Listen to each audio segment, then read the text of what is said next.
bagi kita semua. Perkenalkan, nama saya Afriza Media SPD MPD. Saya merupakan salah seorang dosen Departemen Pendidikan Guru Sekolah Dasar Fakultas Ilmu Pendidikan Universitas Negeri Padang. Adapun bidang keahlian saya adalah IPA. Pada kesempatan kali ini saya akan menampilkan salah satu mata kuliah pada bidang keahlian saya, yaitu mata kuliah Dasar-Dasar Fisika SD.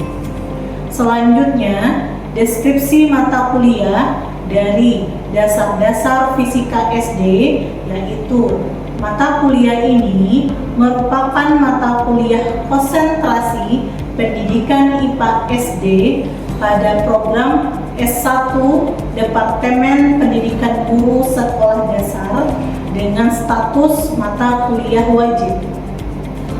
Mata kuliah ini diberikan kepada mahasiswa semester 1 dengan bobot 3 SKS. Ruang lingkup materi pada mata kuliah Dasar-Dasar Fisika SD mencakup besaran dan pengukuran, mekanika, energi dan pesawat sederhana, suhu dan kalor, cahaya, cermin, lensa, optik, kelistrikan, dan kemagnetan. Melalui mata kuliah ini diharapkan mahasiswa mampu memahami konsep-konsep dasar fisika serta dapat mengaplikasikannya dalam pembelajaran IPA di sekolah dasar. Adapun capaian prodi lulusan atau CPL 1 mampu menguasai konsep teoritis pendidikan, pembelajaran, penilaian, teknologi, dan muatan pelajaran di sekolah dasar berdasarkan pemikiran logis dan kritis. CPL 2 mampu merancang, melaksanakan, dan mengevaluasi pembelajaran di sekolah dasar berdasarkan pemikiran logis, kritis, kreatif, inovatif, sistematis, dan beradaptasi terhadap situasi perubahan yang dihadapi, adaptif. CPL 3 mampu menerapkan keterampilan praktis dan pengetahuan yang diperoleh dari pemecahan masalah, pendidikan, dan pembelajaran secara prosedural. CPL 4 mampu memformulasikan penyelesaian masalah secara prosedural, baik mandiri atau berkolaborasi berdasarkan pemikiran logis, kritis, kreatif, inovatif, sistematis, dan beradaptasi terhadap situasi perubahan yang dihadapi, adaptif. Sedangkan capaian pembelajaran mata kuliah atau CPMK yaitu 1. Mampu menguasai konsep-konsep dasar fisika sebagai dasar pembelajaran IPA di sekolah dasar. 2. Mampu merancang pembelajaran IPA atau fisika SD yang inovatif dengan memanfaatkan model, media, dan teknologi pembelajaran yang sesuai. 3. Mampu menerapkan konsep fisika dalam praktikum sederhana dan pemecahan masalah kontekstual. 4. Mampu mengevaluasi dan menyelesaikan permasalahan pembelajaran IPA SD secara logis, kritis, kreatif, dan kolaboratif. Metode perkuliahan yang akan saya gunakan adalah metode DIA, Delivery Interaction Assessment, di mana penyampaian materi oleh dosen yang melahirkan interaksi antar mahasiswa dengan dosen ataupun antar mahasiswa yang di akhir perkuliahan diberikan asesmen berupa kuis atau latihan untuk mengukur tingkat kemampuan mahasiswa setelah mempelajari materi hari ini. Metode pembelajaran, saya menggunakan metode case method, diskusi, serta penugasan. Adapun sistem perkuliahan dilaksanakan secara tatap muka. Metode penilaian akhir dari mata kuliah dasar-dasar fisika SD meliputi aspek penilaian UTS, ujian tengah semester sebesar 10%, UAS, ujian akhir semester 15%, tugas 20%, kuis 5%, partisipasi 25%, proyek akhir 25%. Materi yang akan dibahas mengenai suhu dan kalor yang berada pada pertemuan ke-8. Selanjutnya, saya akan menampilkan video pembelajaran dengan topik materi suhu dan kalor pada mata kuliah dasar-dasar fisika SD. Demikian dan terima kasih. Bismillahirrahmanirrahim. Assalamualaikum warahmatullahi wabarakatuh. Waalaikumsalam warahmatullahi wabarakatuh. Selamat siang anak-anak sekalian. Apa kabarnya? Siang, Bu. Sudah makan? Sudah, Bu. Oke, alhamdulillah, wasyukurillah. Marilah kita ucapkan puji syukur kepada Allah Subhanahu wa taala yang telah memberikan rahmat dan karunia-Nya sehingga kita bisa hadir di perkuliahan pada siang hari ini. Salawat beriring salam marilah kita hadiahkan kepada Nabi besar kita Nabi Muhammad SAW. Allahumma sholli ala sayyidina Muhammad wa ala ali sayyidina Muhammad. Sebelum kita mulai perkuliahan siang hari ini, marilah kita bersama-sama berserah diri dulu kepada Allah. Semoga perkuliahan di siang hari ini diberkahi oleh Allah Subhanahu wa taala. Silakan berdoa di dalam hati dimulai.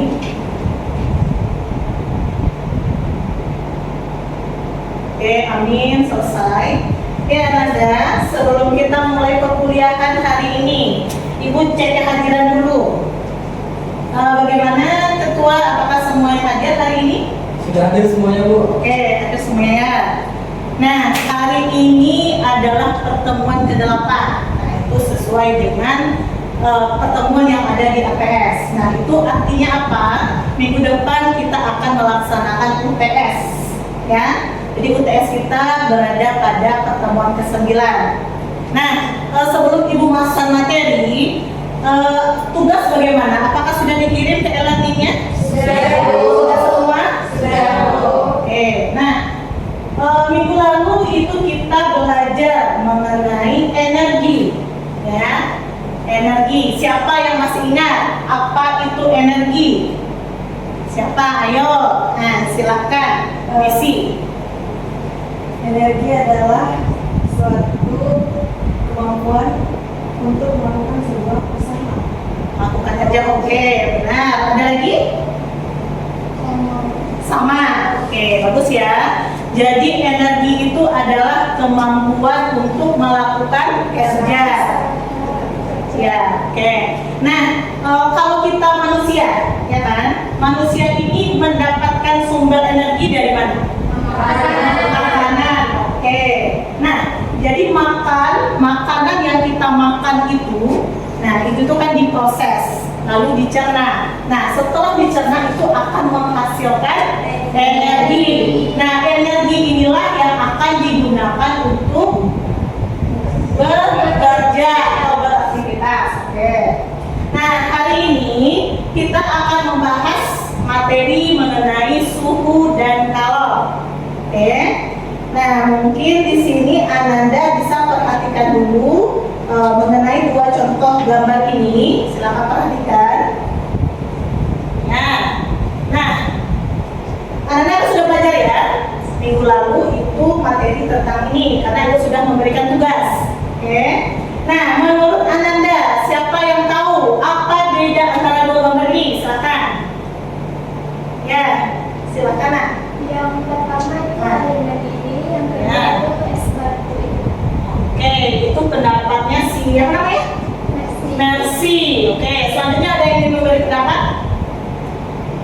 Ya, silakan Sarah. Gambar yang pertama tuh menggunakan suhu yang tinggi Bu. Ya. Kan yang batu es itu menggunakan suhu rendah. Oke, bagus juga. Jadi bisa kita simpulkan ya. Gambar satu ini adalah air mendidih, ya kan? Nah, air mendidih pada suhu tertentu. Tahu ada berapa suhu tertentunya itu? Suhu air mendidih berapa? 100, betul sekali. 100 derajat Celcius. Oke, yang kedua gambarnya adalah es batu yang mencair. Oke, ini menandakan Anda belajar di rumah ya. Nah, ini gambar ini itu kaitannya sangat erat dengan materi kita hari ini, ya, yaitu mengenai suhu dan kalor. Nah, materi suhu kalor ini sangat penting kita pelajari karena tidak hanya kita paham dengan materi suhu dan kalor, tetapi kita juga harus tahu atau menjelaskan fenomena-fenomena yang berhubungan dengan suhu dan kalor ini. Salah satunya adalah contoh-contoh yang ada di lingkungan kita, yang ada di dalam kehidupan sehari-hari. Nah, kita lanjut. Nah, ini tujuan pembelajaran kita hari ini. Yang pertama, mahasiswa mampu menemukan konsep suhu dan kalor dengan benar. Yang kedua, mahasiswa mampu menghitung konversi suhu dengan tepat. Yang ketiga, mahasiswa mampu menerapkan azas Black dalam pemecahan masalah suhu dan kalor. Ini tujuan pembelajaran kita hari ini ya. Oke, kita lanjut. Nah, kita masuk ke materi intinya, yaitu suhu. Ada yang tahu apa itu suhu? Oke, silakan Messi. Derajat terpanas dan dinginnya suatu benda. Oke, bagus sekali. Jadi suhu itu adalah derajat panas atau dingin suatu benda. Yang lain tahu ya artinya? Oke. Nah, kalau misalnya benda itu seperti api ini bendanya panas atau dingin? Panas. Nah, kalau benda panas itu suhunya bagaimana? Tinggi. Oke, betul. Kalau benda itu dingin seperti es atau salju, bagaimana suhunya? Rendah. Oke, betul sekali ya. Rendah. Nah, sekarang suhu itu adalah derajat panas atau dingin suatu benda, ya kan? Apa sih ada indikator pengukurnya? Nah, siapa yang tahu apa alat ukurnya? Ya, silakan Vivi ya. Termometer, betul. Ada lagi yang tahu selain termometer ada nggak alat ukur suhu? Ada? Cuma satu? Oke, termometer. Nah, termometer, apakah Anda pernah melihat atau menggunakan termometer di kehidupan sehari-hari atau di sekolah, di rumah, atau di mana-mana? Nah, coba siapa yang bisa? Tepuk tangan. Siapa yang mau menceritakan, Bu? Saya dulu pernah menggunakan ini di SMP, Bu, atau di mana? Silakan. Ya, silakan Messi. Waktu itu di kehidupan sehari-hari sebelum di sekolah, kalau Ya. misalnya demam, Ah. biasanya pakai termometer untuk mengukur suhunya. Oh gitu, bagus sekali ya. Nah, yang diceritakan Messi sama dengan yang termometer yang Ibu bawa. Tahu ini namanya termometer apa? Termometer apa namanya? Klinis, betul sekali. Nah, termometer ini biasanya ada di rumah, ya. Apalagi punya anak baby, anak bayi gitu ya. Lagi itu punya anak baby, anak bayi. Ini perlu ada di rumah, soalnya ini sangat gampang penggunaannya, yaitu tinggal ditekan saja, terus tinggal ditaruh. Di mana taruhnya? Di ketiak ya, ketiak. Habis itu tunggu sampai indikatornya. Nah, tunggu sampai termometernya berbunyi. Contoh bunyinya, ya, berarti kan itu menunjukkan oh sampai di situ panasnya ukurannya. Oke. Nah, selain ini, apakah Anda pernah melihat termometer yang lain? Alkohol. Oke, alkohol itu masuk termometer apa itu? Jenisnya? Ya, benar sekali. Itu adalah termometer laboratorium. Nah, ini dia. Ini, nah lihat ya. Ini ada beberapa jenis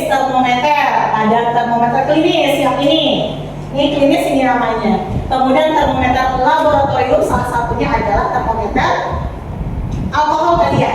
Oke. Kemudian termometer hambatan, termometer ruang, termometer Sid Bellamy, termometer bimetal, termometer pirometer, dan termometer inframerah. Ya.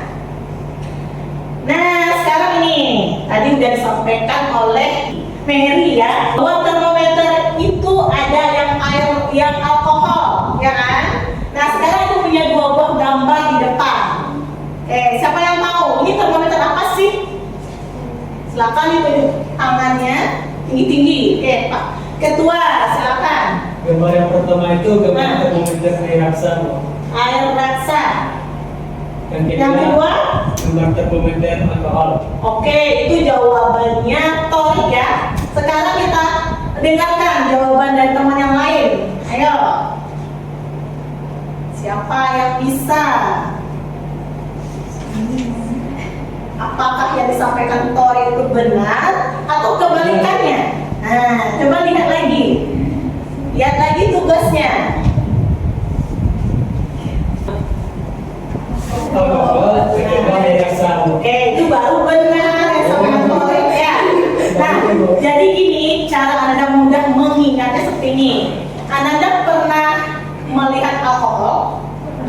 Warnanya apa? Bening. Bening, ya kan? Nah, di antaranya ada yang bening nggak? Cairannya? Nggak ada ya? Nah, yang ada cuma satu merah, satu perak, ya. Nah, padahal Bu, namanya alkohol Bu, tetapi nggak ada yang bening Bu. Nah, itu salah satu kekurangan dari termometer alkohol. Karena dia bening, maka dia diberi warna. Yang mengkilap itu adalah air raksa. Nah, makanya untuk dua jenis termometer laboratorium ini dia memiliki kelebihan dan kekurangan. Nah, jadi setelah ini kita akan bahas mengenai kelebihan dan kekurangannya masing-masing.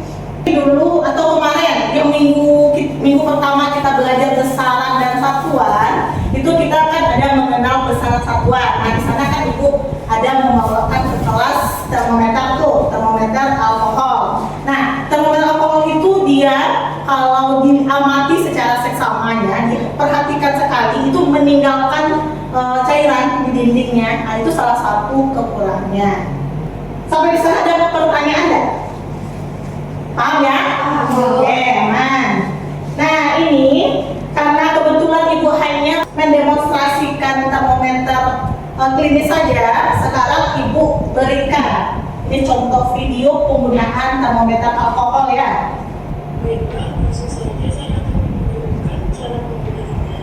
Di sini terdapat termometer alkohol yang memiliki suhu terendah yaitu minus 10 derajat Celcius. Penjelasan. Oke, paham ya?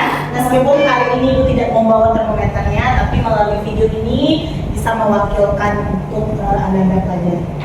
Skala termometer itu ada Celcius, ada Reaumur, ada Fahrenheit, ada Kelvin. Nah, ini dia. Ini konversi satuan suhu. Nih, Celcius tadi 5 kan? Kemudian Fahrenheit dikurang 32/9, itu perbandingan tadi. Kemudian Reaumur 4. Nah, ini penggunaan rumusnya bagaimana Bu? Nanti Bu, tergantung yang diketahui soal. Nah, jadi nanti dikali silang aja. Kita cobakan ke contoh soal. Oke, jelas apanya soalnya nah? Oke, berarti yang perbandingan Fahrenheit kan 9, makanya 9/5 dikali suhu Celcius. Nah, selesai itu dikali, nanti Ananda jangan lupa tambah 32. Oke. Nah, selanjutnya itu kita masuk pada kalor. Oke, kalor. Ada yang tahu apa itu kalor? Pak, silakan. Apa itu kalor? Ya, Vivi, silakan Vivi. Kalor adalah energi yang berpindah dari benda yang suhunya tinggi ke benda yang suhunya rendah. Oke, betul sekali. Ada lagi yang ingin memberikan jawaban? Sama. Nah, jadi kalor itu adalah energi yang berpindah dari benda yang bersuhu tinggi ke benda yang bersuhu rendah. Makanya minggu lalu kita belajar namanya energi, karena erat kaitannya dengan yang materi hari ini, ya kan? Kalau adalah energi yang berpindah, makanya energi dipelajari minggu lalu. Seperti itu. Oke. Kalau ingin kita menghitung berapa jumlah kalor yang dilepas atau diterima, itu rumusnya apa? Nah, silakan. Kita pakailah rumus ini. Q sama dengan MC delta T, ya. Kalau ibu dulu waktu kuliah itu namanya Q macet. Q macet atau Q camar. Oke. Jadi pahamnya itu mungkin kita berikan contoh soalnya. Nah, ini contoh soalnya. Kalau di sininya Celsius, di Celsius. Tapi kalau di sininya Kelvin, ubah ke Celsius. Oke, paham ya? Oke, kita lanjut. Nah, ini pengaruh kalor terhadap suhu zat ya. Misalnya, kalau suatu zat itu bersuhu tinggi, maka zat itu apakah melepas kalor kah? Kalau suhunya tinggi melepas kalor kah atau menerima kalor? Melepas. Ya. Kalau analoginya seperti ini, Anda kalau melihat air panas, ya kan ada dua uap. Nah, itu analoginya artinya dia melepas kalor. Ada azas Black, di mana apa bunyi azas Black?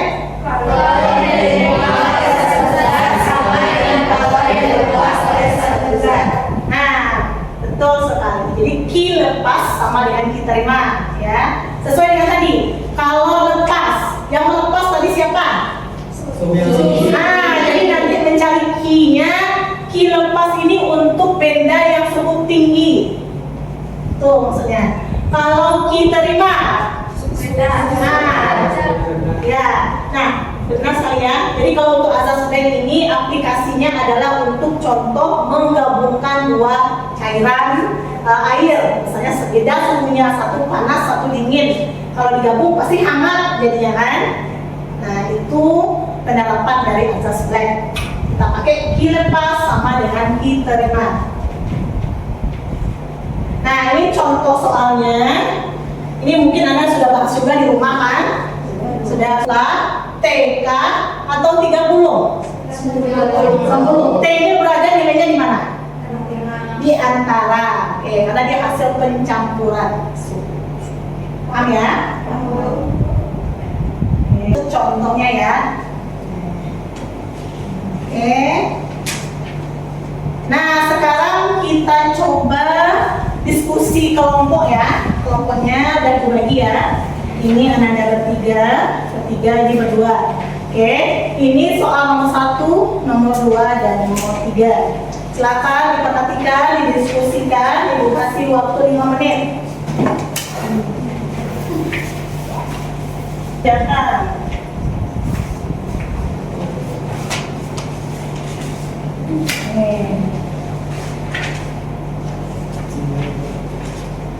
Benar sekali.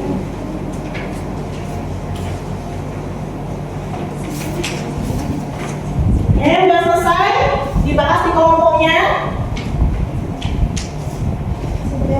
Sudah, oke. Nah, sekarang untuk kelompok 1. Oke, mungkin silakan perwakilannya dari kelompok 1 menjelaskan jawaban nomor 1 siapa?